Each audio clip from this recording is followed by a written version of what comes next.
Baik, bismillahirrohmanirrohim. Perkenalkan, saya atas nama Andi Irmayani dari kelas 29C.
Assalamualaikum warahmatullahi wabarakatuh. Baik, sekarang kita akan belajar mengenai sistem peredaran darah pada manusia. Baik, sistem peredaran darah disebut juga sistem kardiovaskular, adalah sebuah sistem organ yang mengalirkan darah dalam tubuh. Sistem kardiovaskular terdiri dari dua organ penting, jantung dan pembuluh darah. Sistem kardiovaskular berfungsi untuk mensirkulasikan darah ke seluruh tubuh agar terjadi pertukaran gas, nutrien, hormon, sampah metabolisme, dan senyawa lainnya seperti obat. Baik, ini dia organ penyusun sistem peredaran darah pada manusia. Baik, yang pertama adalah darah.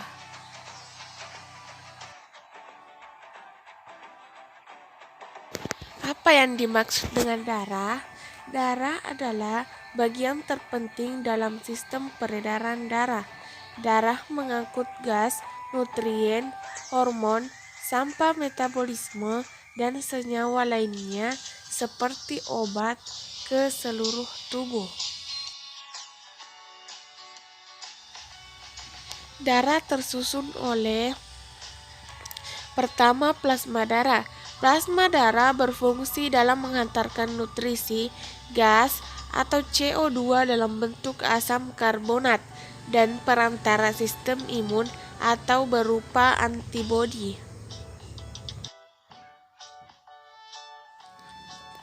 Yang kedua, sel darah. Sel darah dibagi lagi ke dalam beberapa kelompok. Yang pertama, sel darah merah atau eritrosit yang berperan dalam mengangkut oksigen dan karbon dioksida. Yang kedua, sel darah putih atau leukosit yang berperan dalam sistem imun. Yang ketiga, keping darah atau trombosit yang berperan dalam pembekuan darah. Dan yang keempat yaitu pembuluh darah. Pembuluh darah adalah saluran yang mengalirkan darah. Pembuluh darah berfungsi membawa darah dari jantung ke seluruh tubuh atau sebaliknya. Ada dua macam pembuluh yang berpengaruh pada sistem peredaran darah, yaitu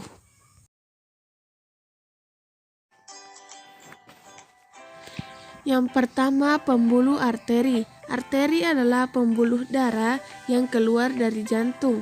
Bagian yang terbesar bernama aorta dan yang terkecil adalah arterior. Yang kedua, pembuluh vena. Vena adalah pembuluh darah yang menuju jantung.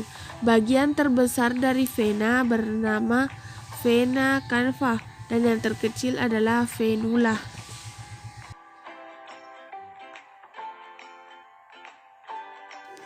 Yang ketiga, pembuluh kapiler.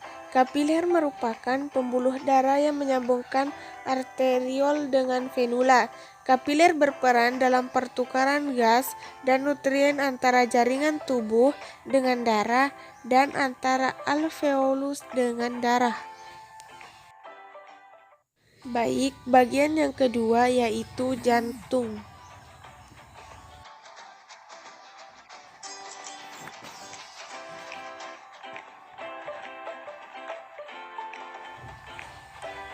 Fungsi dari jantung adalah sebagai pemompa darah. Letaknya ada di dalam rongga dada sebelah kiri dan dibalut selaput bernama perikardium. Jantung manusia memiliki 4 ruang, yaitu bilik kanan, bilik kiri, serambi kanan, dan serambi kiri. Mekanisme sistem peredaran darah. Darah dengan konsentrasi oksigen tinggi dipompa oleh bilik kiri di jantung ke seluruh tubuh melalui aorta. Dari aorta, darah akan melewati arteri dan bercabang lagi menjadi arteriol. Arteriol akan bercabang menjadi kapiler. Di dalam pembuluh kapiler inilah darah akan mengalami pertukaran gas, nutrien, hormon, dan senyawa metabolit lainnya dengan jaringan tubuh. Darah yang telah melewati kapiler tubuh akan menyambung lagi menjadi pembuluh venula yang berisikan darah dengan konsentrasi karbon dioksida tinggi. Venula menyambung menjadi vena dan vena terbesar adalah vena cava. Darah di vena cava akan diterima oleh serambi kanan dan kemudian dipompa oleh bilik kanan ke paru-paru melalui arteri pulmonalis. Di paru-paru, darah akan mengalami difusi gas dengan alveolus. Setelah melewati paru-paru, darah akan memiliki konsentrasi oksigen yang tinggi. Darah dari paru-paru mengalir menuju jantung melewati pembuluh vena pulmonalis.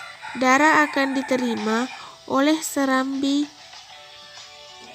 kiri untuk selanjutnya dialirkan menuju bilik kiri. Kemudian siklus ini akan berulang. Penyakit pada sistem peredaran darah manusia.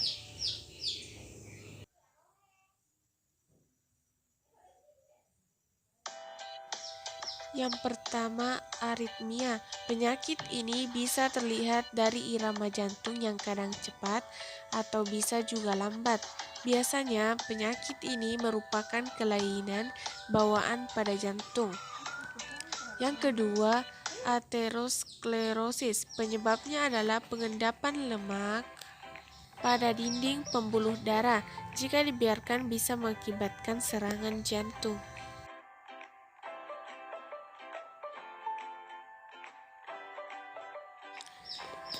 Ketiga, kardiomiopati. Keadaan melemahnya otot jantung yang bisa mengakibatkan gagal jantung dan kematian. Yang keempat, cacat jantung bawaan. Penyakit bawaan ini bisa dilihat sejak dalam kandungan, ditandai dengan perkembangan jantung yang terhambat. Yang kelima, arteri koroner, dikenal juga dengan nama jantung koroner. Penyakit ini menjadi penyebab kematian paling besar di seluruh dunia. Yang keenam, hipertensi. Nama lainnya adalah darah tinggi. Jika tidak segera diobati, akan berpengaruh pada kerusakan jantung dan pembuluh darah. Yang ketujuh, iskemia jantung, diakibatkan karena otot jantung tidak mendapat oksigen yang dibutuhkan. Dan yang kedelapan adalah stroke, keadaan di mana terjadinya penyumbatan pembuluh darah menuju otak yang menghentikan aliran darah serta oksigen yang masuk ke otak.